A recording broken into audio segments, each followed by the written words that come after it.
menyingkat waktu, insyaallah pada hari ini kita akan bersama-sama bertolabul ilmi, yang insyaallah yang akan disampaikan oleh Al-Ustaz Muhammad Furqan. Waktu dan tempat kami persilakan. Assalamualaikum warahmatullahi wabarakatuh. Alhamdulillahirabbil alamin. Segala puji bagi Allah Subhanahu wa taala, Rabb semesta alam. Alladzi nahmaduhu wa nasta'inuhu wa nastaghfiruh, yang senantiasa kita terus memujinya, mohon pertolongan kepadanya, mohon ampun atas segala khilaf dan salah kita. Wa na'udzu billahi min syururi anfusina, dan kita berlindung kepada Allah Subhanahu wa taala dari keburukan diri-diri kita, wa sayyiati a'malina, dan juga dari kejelekan amal-amal kita. Man yahdihillahu fala mudhillalah, siapa yang Allah berikan hidayah, tidak ada yang bisa menyesatkannya. Wa man yudlilhu, dan siapa yang Allah sesatkan dia, falan tajida lahu waliyan mursyida, engkau tidak akan bisa mendapatkan baginya penolong yang memberikan arahan. Asyhadu an la ilaha illallah wahdahu la syarikalah, kita bersaksi tiada Tuhan selain Allah, wahdah, satu-satunya, la syarikalah, tidak ada sekutu baginya, tidak ada yang setara, sebanding, apalagi melebihinya.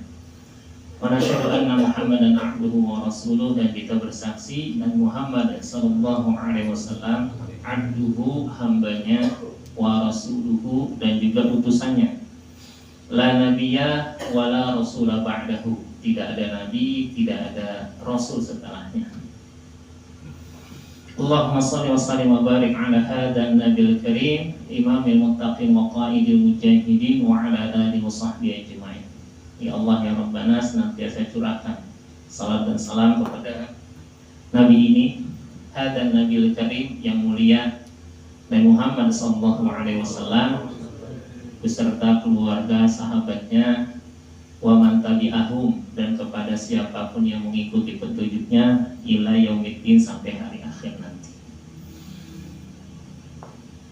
Yang sama-sama kita hormati, yang kita muliakan, yang senantiasa terus kita doakan agar senantiasa kebaikan ada pada diri pimpinan-pimpinan kita, Bapak Agustinus Iwan Kristanto sebagai Direktur Utama. Semoga Allah senantiasa terus menghadirkan kebaikan untuknya. Bapak Idil Syahputra sebagai Direktur Operasi dan Pelayanan. Kemudian juga Bapak Ahmad Aidil Ritonga sebagai Direktur Kepatuhan dan Manajemen Risiko, serta seluruh Bapak dan Ibu semua jemaah Masjid Al-Hidayah. Ya, artinya petunjuk, yang mana petunjuk itu adalah hak prerogatif Allah Subhanahu wa taala. Ya, nggak bisa kita paksakan. Kadang-kadang bapaknya ustaz, anaknya belum tentu ikut jadi ustaz. Bisa jadi ustazah, ya kan? Ya. Artinya bapaknya beriman, belum tentu anaknya ikut beriman. Sebagaimana bapaknya kafir, jauh dari hidayah, belum tentu anaknya juga seperti itu. Ya, hal itu kita dapatin tuh di dalam Quran, ya. Maka tadi pembukanya, may yahdillah fala mudhillalah. Siapa yang Allah berikan hidayah, fala mudhillalah, tidak ada satupun yang bisa menyesatkannya. Dalam Al-Quran, ya, kita belajar bagaimana kisah seorang istri dari Fir'aun. Siapa pun namanya, Bu? Hah? Aisyah atau Asia? Asia, ya. Itu Allah abadikan yang di ayat terakhir surat At-Tahrim, ya. Itu satu ayat sebelum terakhir. Wa daraballahu mathalan lil ladzina kafaru imra'atanu ayat lil ladzina amanu ra'ata fir'aun, ya, istri Fir'aun. Ataupun kebalikannya, ya, mereka-mereka yang baik Ya, belum tentu kemudian anak ataupun istrinya mengikuti kebaikannya. Maka terus kita berdoa agar hidayah senantiasa hadir pada diri kita, pada keluarga kita, anak-anak kita. Ya, sering kita berdoa, wahai Tuhan kami, jangan palingkan hati kami setelah Engkau memberikan hidayah kepada kami. Gimana bahasa Arabnya? Ya, Rabbana la tuzigh qulubana. Ya Allah, jangan palingkan, condongkan hati kami ba'da id hadaitana, setelah Engkau memberikan hidayah kepada kami. Wa hab lana, dan anugerahkan untuk kami min ladunka, dari sisimu, rahmah, kasih sayangmu, innaka antal wahhab, sesungguhnya Engkau Maha Pemberi. Nah, salah satu hidayahnya adalah kita bisa hadir di majelis-majelis kebaikan, majelis-majelis ilmu. Itu adalah salah satu bentuk hidayah Allah Subhanahu wa Ta'ala. Karena nggak sedikit orang-orang yang juga dengan majelis ilmu itu berat. Udah kebayang, apalagi jamnya jam istirahat gitu kan. Ya, kadang-kadang ngantuk. Ya, di rumah pulang kantor udah capek, ya, ada kajian di masjid nggak masuk juga, gitu kan? Kajian ba'da subuh masih nanggung, ya kan?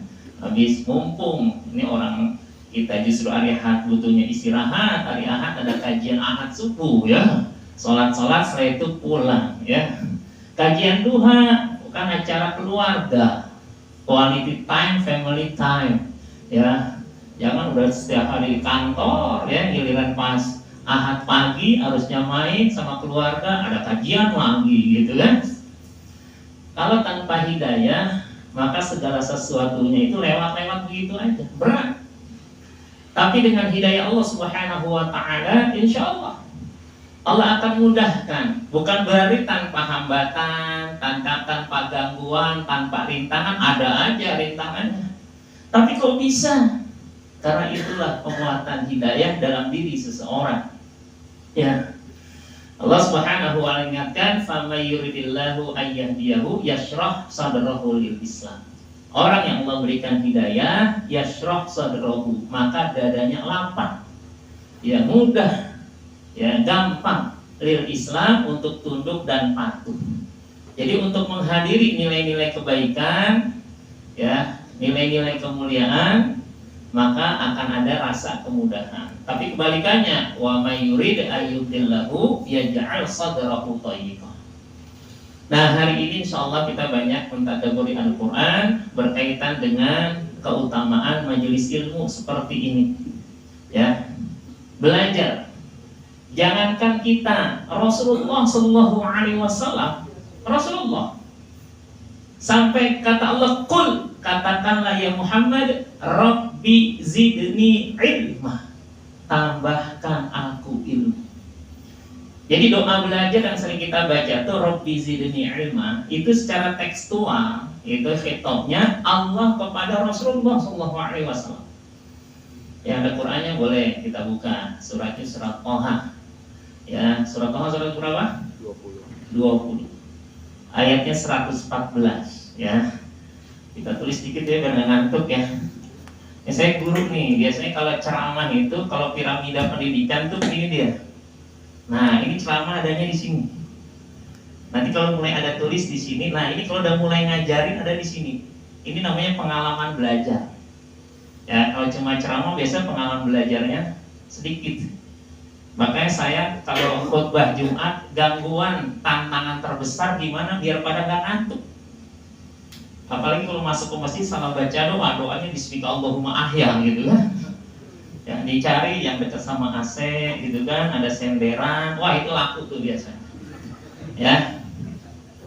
Jadi kata Allah, Rabbi zidni ilma.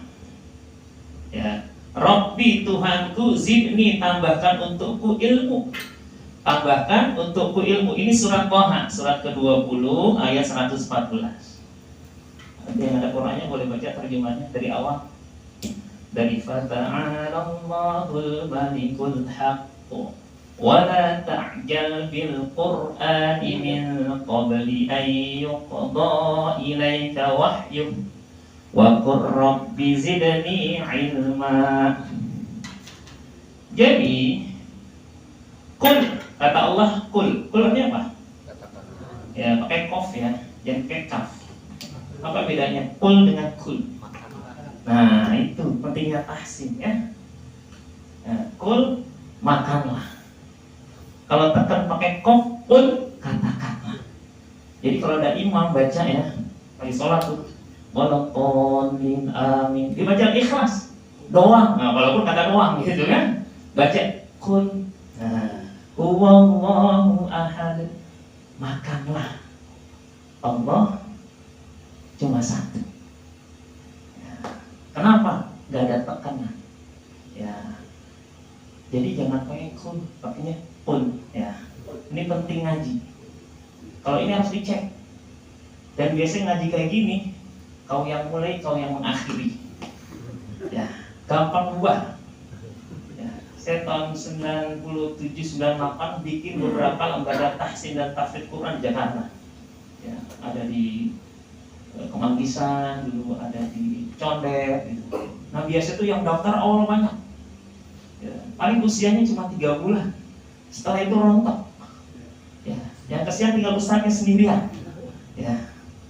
Nah kita karena keuangannya itu dari iuran, nah kesian tuh makin kesana tuh ya, itu nih makanya kenapa ada lembaga tahsin dan tahfidz Quran ya, itu ada uang pangkalnya di awal ya, biar kalau jumlahnya berapapun ustaznya itu dapat insentif mengajar ya sebenarnya. Baik ya, kita lihat udah ada yang baca volunteer ya. Dengan begini biasanya lebih konsen ya. Kalau ke saya dong biasanya jadinya cuma satu pemahamannya. Silakan buat, mudah-mudahan jadi amal jariah kita dengar semua. Tafadhol. Bisa enggak? Maha tinggi Allah, Raja yang sebenar-benarnya. Iya. Janganlah engkau wahai Nabi Muhammad tergesa-gesa dalam membaca Al-Quran sebelum selesai pewahyuannya kepadamu. Iya. Dan katakanlah, ya Allah ya Tuhanku, tambahkanlah ilmu kepadaku. Iya. Jadi ayat itu teguran Allah kepada Rasulullah SAW. Makanya kalau kita ngaji, kita kajian seperti ini, biasanya ada aja tuh isi kandungan ayat atau hadis seakan-akan kadang-kadang nampar kita. Oh iya ya. Kadang-kadang ngasih bisikan, tuh kan, gue bilangnya juga apa gitu. Kadang-kadang bahkan kita tersinggung. Ini jangan-jangan bisa-bisanya ustaz aja nih gitu. So ada seorang jamaah itu kasih report ke saya itu. Kalau misalnya dikasih itu bintang 1 kali ya, kayak Rinjani sekarang gitu. Ya. Contoh itu yang kemarin tuh ada yang protes tuh ustadznya. Kenapa? Masa dari awal sampai akhir kayaknya gue mulu kena gitu. Kemudian ustadznya yang nyari saya. Ya, dia seorang rektor ya, institut agama. Saya bilang nih yang datang ustadznya para ustadz. Karena di lembaga itu melahirkan para ustadz, para dai. Saya panggil rektornya, rektor kami mudir. Saya panggil mudirnya. Ngisi, cuma saya nggak ada di situ. Saya tanya gimana pengajian? Itu udah jamaah yang protes, masa dari awal sampai akhir gue mulu kena. Ya. Nah ada yang seperti itu. Makanya orang yang berinteraksi dengan Quran dalam kajian itu lapangkan dada dulu ya. Nerima dulu. Karena bisa jadi ada sesuatu yang akan merubah mindset kita, cara berpikir kita ya. Pekan lalu lagi baca Quran sampai surat Yusuf ya, ayat 1 terus. Ada yang saya lewatin aja, saya nggak kaji. Nah setelah itu coba deh bapak-bapak, ibu-ibu buka ayat 11. Ada tulisannya kayak gini nggak? Ya. Karena biasanya khotnya kayak gini nih, rik'ah bahasa Arab. Kalau khot biasanya gini. Ya. Gini, ya, ini naskah kayak gini. Kalau Amerika Steno Arab itu kan, oh iya Ustaz ada tulisannya. Bacanya apa? Nah itu dia bacanya apa? Coba dari dulu kan baca Quran, udah sering hatam. Tahu nggak ini bacanya apa? Ada tulisannya di Quran? Nggak tahu Ustaz. Ini namanya Isma. Oh Isma. Setelah tahu gimana cara bacanya, namanya ini nggak tahu gimana cara bacanya, gitu kan? Gimana bang cara bacanya? Bunyinya la mana? Gimana? Sebentar, yang ditunjuk kok. Kadang-kadang gitu. Ya la ta'jal bil Quran. Ya, Nabi tadi jangan buru-buru, pelan-pelan. Ya. Ya, tulisannya gitu. Ya. Dia harus ngaji, harus ngelihat. Kalau nggak ngelihat, dia kelewat. La ta'manna gitu. Bukan la ta'manuna. Baru. Oh gitu ya Ustaz. Ya. Orang yang dadanya nggak lapang biasanya. Bid'ahnya Ustaz nih. Dari dulu saya belum pernah diajarin kayak gini. Ada yang dadanya langsung ngeresap. Ya Allah Ustaz, seumur-umur saya baru tahu gitu. Ada yang setengah-setengah. Nanti saya tanyain Ustaz saya dulu bener apa enggak gitu. Kan ada kayak gitu, harus lewat Ustaznya. Kalau nggak lewat Ustaznya, lu nggak tabi bener deh kayaknya gitu. Ntar gua konfirmasi dulu gitu. Ya. Ini pentingnya ngaji. Kelihatan sepele. Pas kita lewat, hah? Padahal tiap tahun kita sering hatam, Ramadan hatam berkali-kali, tapi ini lewat aja nih. Ya. Yang repotnya lagi udah sering baca dikasih tahu, mangker. Kalau orang Betawi itu mangker. Kalau bahasa Sunda kekeh. Kenapa? Karena selama ini seperti itu. Maka pas ketika Allah kul, katakanlah, artinya Nabi Muhammad diperintahkan oleh Allah, Rabbi zidni ilma, Tuhanku tambahkan aku ilmu. Dan semua hal kita lakukan itu basisnya tuh harus pakai ilmu. Baik secara teorinya diajarin atau enggak, pastinya kita harus ada ilmunya. How-nya, why-nya. Dan ayat ini bicara tentang ketika Rasulullah dapat wahyu, kemudian pengen buru-buru ngafal. Maka kata Allah, la ta'jal bil Quran, jangan buru-buru pengen menguasain Al-Quran, min qabli ayyuqadha ilaika wahyu, sebelum waktu itu sempurna. Benar semuanya udah diturunkan, udah selesai, bagus. Dan kalimat akhirnya, Rabbi zidni ilma, ya Allah tambahkan aku ilmu. Dan bersyukurlah kalau di tempat kerja itu ada kajian kayak gini menurut saya ya. Karena saya juga di lembaga Islam yang ada kajian. Kenapa? Karena kinerja ada sikap kerja. Kinerja itu bisa yang soft hard skill itu bisa kita berikan apa dengan training. Tapi kajian ini mudah-mudahan akan membentuk sikap kerja kita. Bahkan kadang-kadang kita baru ketika diingatkan melalui apa ayat-ayat, oh ternyata motivasi itu ada loh banyak di dalam Quran. Saya itu dalam sebuah lembaga, saya kepala sekolah. Suatu saat itu ada orang tua siswa mengantar. Ya, saya kalau pagi itu sebagai kepala sekolah biasanya saya setengah jam lebih cepat hadir di sekolah daripada guru. Tapi masih kalah sama OB karena OB pada subuh pada datang. Tapi guru-guru tuh saya biasanya setengah jam ya, paling lambat. Jadi kalau kita masuk jam 7, saya mewajibkan diri saya tidak perlu pakai absen segala macam, setengah 7 wajib hadir di sekolah. Itu menyapa semua guru dan karyawan biasanya, termasuk orang tua siswa. Suatu saat orang tua siswa biasa langsung balik, parkir dulu, Ustaz telepon, bisa nggak ngisi kajian di kantor saya? Di mana? Deket sih, saya tinggal Depok, dekat Depok, perusahaan besar. Waduh, saya bilang saya nggak bisa, kenapa? Ini jam kerja. Saya punya akad dengan kantor itu di sini. Ya, sampai jam 7 sampai jam 4. Kalau di luar itu boleh, ya sayang banget. Kenapa emangnya? Saya buat beberapa kali ikut pelatihan sampai ke Singapura. Tapi kok yang pernah dengar ceramah saya, kok apa yang disampaikan waktu di sana, kok ketika dikaji Quran kok dapat ya motivasinya gitu. Karena mesti jauh-jauh saya ke sono ya gitu. Masalah attitude, masalah kejujuran, masalah mujahadah, semangat dalam kita bekerja. Ternyata Quran banyak memberikan motivasi. Ya. Maka sumber ilmu kita pertama adalah Al-Quran. Yang kedua adalah hadis Rasulullah SAW. Karena implementasi nilai-nilai Quran ada pada diri Rasulullah SAW. Sampai kata Siti Aisyah, karena khuluquhul Quran. Karena khuluquhul Quran. Karena khuluquhu Al-Quran. Akhlak Rasulullah, kebetulannya adalah Rasulullah akhlaknya itu Quran. Sehingga Quran itu harusnya membentuk akhlak seseorang. Di saat-saat ini yang namanya kejujuran itu barang langka.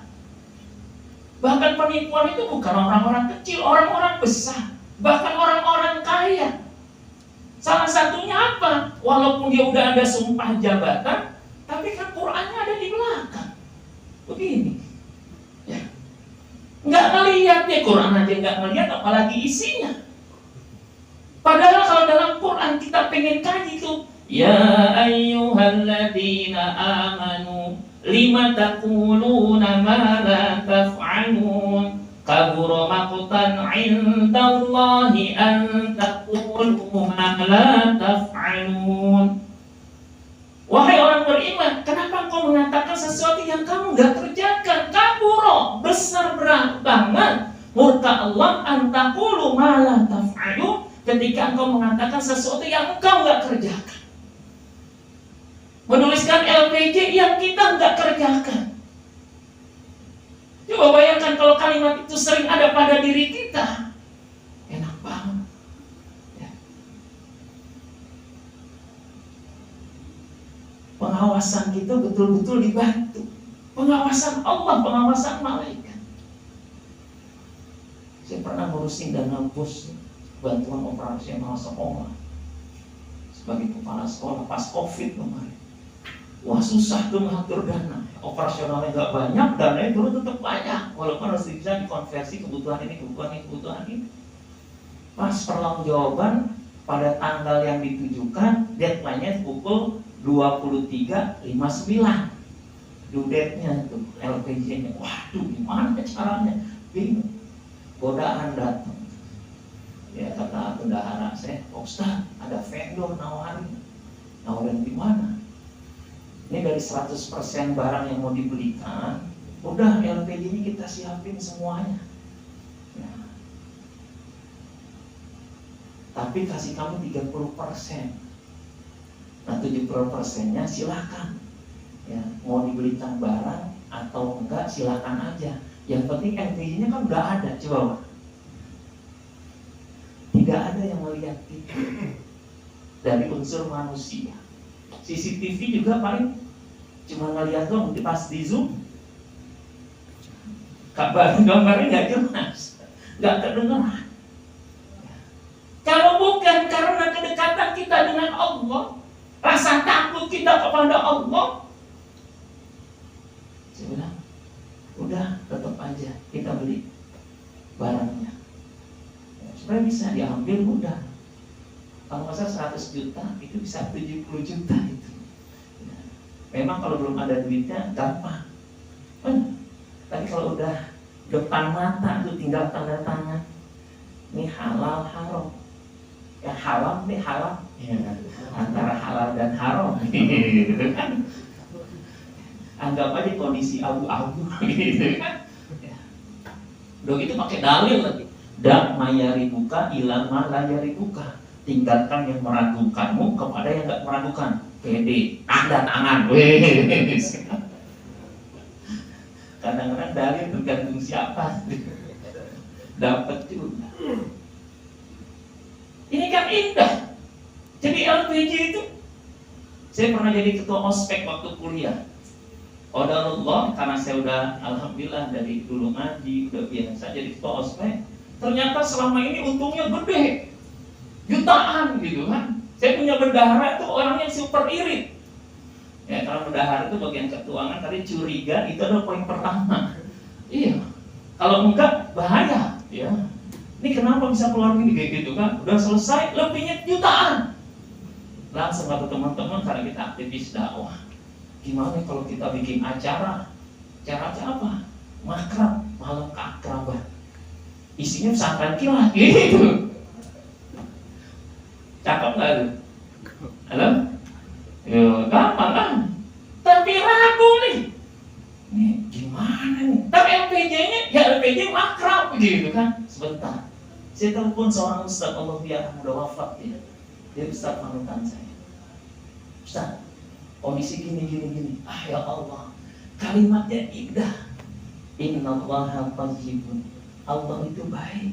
Allah tidak menerima kecuali yang baik-baik. Termasuk untuk dakwah harus yang baik-baik. Saya bilang bendahara, LPJ-in semua, sisanya LPJ-in semua. Kenapa? Allah nggak bakal nerima amal kita kalau ada manipulasi kayak gitu. Bayangin tuh. Saya bilang ya Allah. Kalian dapat dari mana? Nilai-nilai Quran. 5 nama. Apalagi pertanggungjawaban di akhirat nanti berat. Al-yawma nakhtimu ala afwahihim wa tukallimuna aydihim wa tashhadu arjuluhum bima kanu yaksibun. Ini kalau kita yang sering yasinan, bukan yasinan, yasin beneran kali enaknya. Kalau mainan itu main yasinan. Kalau kita sering baca yasin, kurangnya itu menurut saya mentadaburinya, memahaminya. Kalau hafal banyak yang hafal. Bang Jaka ini hafal yasin, ya kan? Yasin dong. Iya, kalau suratnya belum tentu. Kalau yasin hafal tanya, betul kan? Iya. Ente kan hafal kan surat yasin? Surat yasin. Oh, 10 ayat dong. Nah, itu bagus lagi terminologi baru tuh. Hafal 10 ayat. Kalau iklan tuh kayak gitu kan? Yang besar tuh di bold, di bawahnya tuh kecil gitu kan? Ya kan? Ya. Ada tuh lagi nambah istri, bawahnya tulisannya apa? Hah? Uang belanja. Gitu. Orang fokus nih, nambah istri, gak ada tulisan uang belanja istri gitu. Barakallah. Itu surat Yasin. Al-yawma, pada hari ini nakhtimu ala afwahim, kami kunci mulut-mulut mereka. Wa tashhadu arjuluhum, yang wa tukallimuna aydihim, berkata tangan-tangan mereka, wa tashhadu arjuluhum bima kanu yaksibun, akan menjadi saksi kaki-kaki mereka bima kanu yaksibun, atas apa yang mereka usahakan. Ini kan berkaitan dengan pertanggungjawaban. Orang yang berinteraksi dengan nilai-nilai ini harusnya ketika membutuhkan khuluqul Quran, maka sikap kerjanya itu akan enak. Ya. Saya pernah belanja itu dulu, ya, sebelum jadi kepala sekolah. Jadi kepala sekolah, cuma saya pengen belanja juga waktu itu. Belanja ke dana bos juga, sebuah tempat. Saya kaget ketika tukang itu, grosir itu, gampang sekali mengasih itu kwitansi kosong yang udah di stempel gitu kan. Minta kwitansi kosong dong gitu. Saya kira tuh belum di stempel. Ya, dikasih udah di stempel. Kalau di atas 1 juta udah ada materinya. Saya bilang, ya Allah, kok bisa kayak gitu? Ya. Artinya orang tinggal mau nulis berapa aja, tergantung. Padahal saya tahu itu yang punya ownernya itu Islami orangnya, tapi pegawainya belum tentu. Jarang diberikan tarbiyah, pendidikan, nilai-nilai Quran. Jadi hal yang itu tuh lewat begitu aja. Saya bilang, ya Allah, sayang banget. Makanya bersyukur kita kalau dalam sebuah lembaga itu ada hal seperti ini. Kenapa? Karena itu kan menjadi tarbiyah Quraniyah, bukan cuma buat kinerja kita, sikap kita kerja di kantor, bukan. Dimanapun juga, insya Allah akan membentuk diri kita. Saya ada ngisi kajian di sebuah lembaga. Nasihat saya dimanapun ente berada, kalau nilai Quran ini melekat, itu bukan cuma buat kinerja kita, tapi juga kebaikan di rumah-rumah kita. Karena Quran itu ketika dia membentuk akhlak seseorang, bukan cuma 1 atau 2 tempat atau waktu-waktu tertentu. Dia akan menjadikan orang yang punya buah yang indah dirasakan setiap saat. Kita buka suratnya, surat Ibrahim. Surat Ibrahim surat berapa? Ya, 14.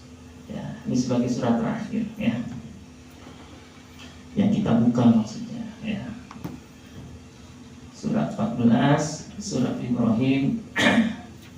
Allah daraballahu mathalan kalimatan thayyibah.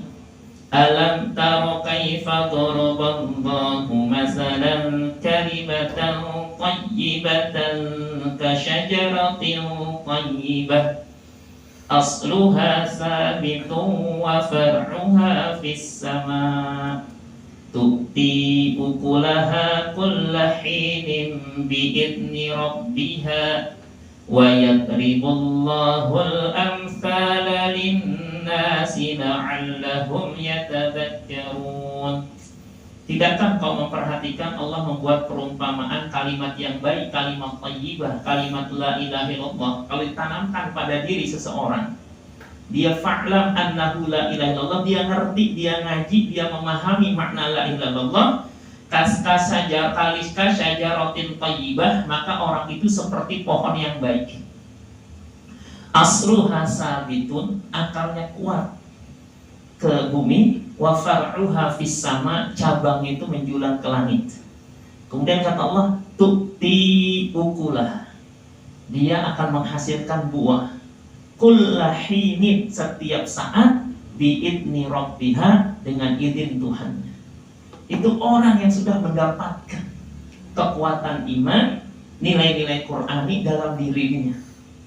Maka dia membentuk akhlak dan menjadi nikmat dirasakan oleh siapapun setiap saat bi'idni rabbiha. Wa yadribullahu al-amthala linnas, Allah sudah berikan perumpamaan itu bagi manusia, la'allahum yatadhakkarun, agar mereka memahami. Nah, sebelum Rasulullah ngajarin tentang masalah minta rezeki, minta amal, ya, Imam Ibnu Majah meriwayatkan hadis dalam doa, Allahumma inni as'aluka ilman nafi'an, baru wa rizqan thayyiban, terakhir amalan mutaqabbal. Pertama apa? Ilmu. Karena kunci-kunci rezeki bisa kita buka dengan kualitas ilmu kita. Dan amal-amal soleh kita harus berbasis kepada ilmu. Betapa banyak amal yang tidak Allah terima karena nggak sesuai dengan spek yang diinginkan oleh Allah Subhanahu wa Ta'ala. Maka pembukaan tadi, wa na'udzu billahi min sayyiati a'malina. Kami berlindung pada Allah dari amal-amal yang buruk, salah satunya amal yang tidak berbasis ilmu. Itulah pentingnya kita selalu baca doa, Rabbi zidni ilma. Hadanallahu ajma'in. Ada yang mau ditanya sebelum kita tutup? Mudah-mudahan ayat-ayat tadi bisa menjadi tadabbur buat kita. Kita akhiri dengan berdoa. A'udzubillahi minasyaitonir rajim. Bismillahirrahmanirrahim. Alhamdulillah, salatu wassalamu ala Rasulillah wa ala alihi washabbihi ajma'in. Allahumma ighfir lana dzunubana wa dzunuba abaina warhamna kama rabbana shighara. Allahumma yassir umurana wa taqabbal du'ana wahdina subulas salam wa jannibna fawahisha ma dhahara minha wa ma batan, ya aziz ya ghafar ya rabbal alamin. Allahumma inna nas'aluka 'ilman nafi'an wa rizqan halalan tayyiban wa 'amalan mutaqabbalan. Allahumma inna na'udzubika min 'ilmin la yanfa'. Ya Allah, kami berlindung kepadamu dari ilmu yang tidak bermanfaat, wa qalbin la yakhsha, dari hati yang tidak khusyuk, wa nafsin la tashbah, dari nafsu dunia yang tidak pernah merasa kenyang, wa da'watin la yustajabu laha, dan dari doa yang tidak engkau ijabah. Wa sallallahu ala sayyidina Muhammad wa ala alihi washabbihi ajma'in walhamdulillahi rabbil alamin. Demikian, subhanakallahumma wa bihamdika asyhadu an la ilaha illa anta astaghfiruka wa atubu ilaik. Lebih kurangnya mohon maaf. Assalamualaikum warahmatullahi wabarakatuh.